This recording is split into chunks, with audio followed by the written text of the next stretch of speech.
Welcome back. So today we are going to discuss about DNA replication. This part is a little bit lengthier, so I decided to do it in 3 separate videos. So in this first video, we're going to find out what's called DNA replication, importance of DNA replication, and the basics of DNA replication. So, what's called DNA replication?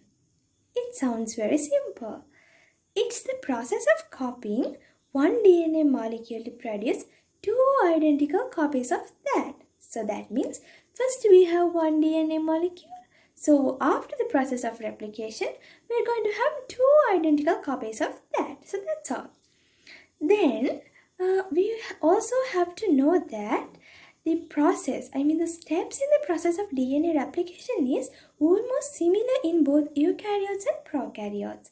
The difference arises only when we consider the enzymes. The enzymes are quite different. But why? It's because the difference in packaging and the proteins associated. So if you don't know that, please go through my first video to find the process of packaging. So that's all. Now we have to learn about the importance of DNA replication. So let's go through that. Well, importance of DNA replication. Let's consider for an individual first. We know life begins as a zygote. And a zygote is just one cell. So starting from one cell to produce a whole organism, we need the process of cell division. And during cell division, DNA replication should happen. If we consider mitosis, which helps in producing diploid cells, during the S phase of interphase, DNA replication happens. And mitosis is useful in replacement of damaged or dead cells.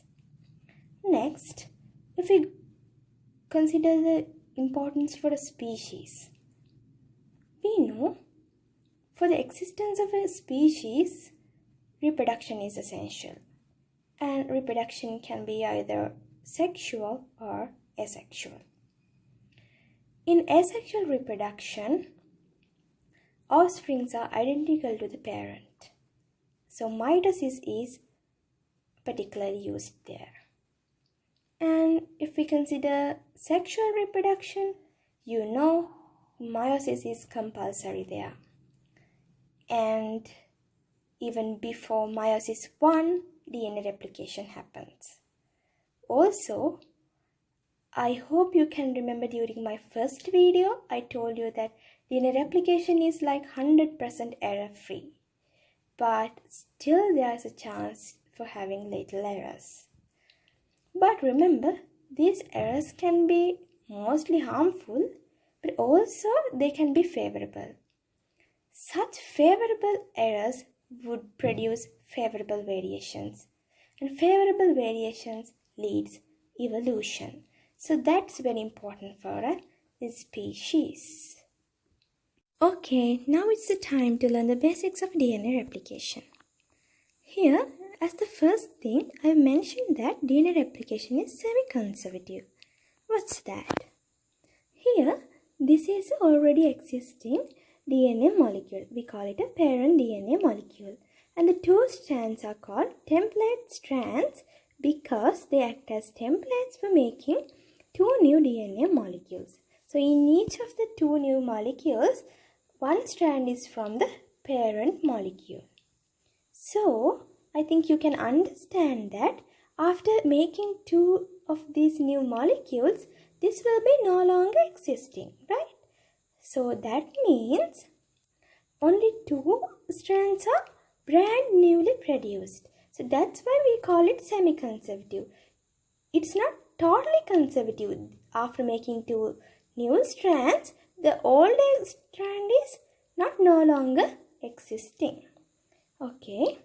And the second thing, you already know that the complementary strands should be antiparallel. So if the parent strand was from this direction, the newly synthesized strand must be in the opposite direction. So this is the new point you have to learn here. This specification comes actually because of DNA polymerase 3. it can, and you have to know that DNA polymerase 3 is responsible for making the new DNA strand. It can add more nucleotides and continue the strand. But the problem is, it can act only from 5' direction to the 3' direction. So, and also you have to know what's a primer. Primer is a short RNA strand, but we have to learn it further in the enzymes part.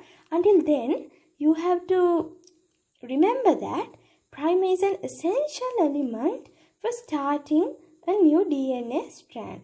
So if you want to start a new strand, you must fix a primer first. So this strand is from here 3' to 5'. So the complementary here's the primer, and the complementary strand should start from 5' because you know that these should be antiparallel.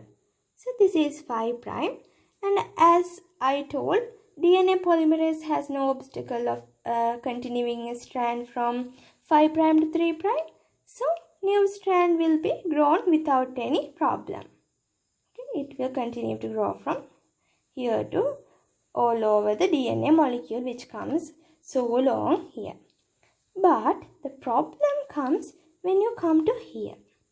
See, in this strand, here it's the 5' and this is the 3'. This is the still unleashed part. That means it's not open yet, okay? After completing making nucleotide sequences here, this part will open. So, as this is the 3', so here comes 3', and we know DNA polymerase can act only from 5' to 3' direction. So we will have to fix a primer here first. Then the new strand will start to produce from 5' to 3' here. So that part is going to continue. But the problem arises, and you have to notice that DNA replication is happening in this direction. That means unleashing is happening in this direction. So the new strand can be produced, right? So it's going in this direction. And here, when this is open, after this is open, you can see this primer has no connection to this side. It's just continuing from this point onwards. So to have the complementary strand for this part, you will have to again fix a primer here and build up a new strand, right? So this becomes one fragment, and here it will make another separate fragment. So when this is continuing furthermore, you will have to produce so many fragments in this strand. So it won't be a continuous strand. It's going to have so many fragments like this. So we call it a fragmented strand, and officially that's called lagging strand. You have to remember that name. This is called the lagging strand. And as this have no obstacle to grow further, it will grow continuously. So we call it the leading strand. And moreover, the small fragment, this one small fragment is called Okazaki. Okay, so we will have so many Okazakis in this on this strand. Okay, so then we will have to discuss the specification of enzymes and the process of DNA replication. Hope it was helpful. So in the coming videos, I'll be doing the enzymes involved in replication as well as the process of replication. So get the constant updates by subscribing my channel. Thank you.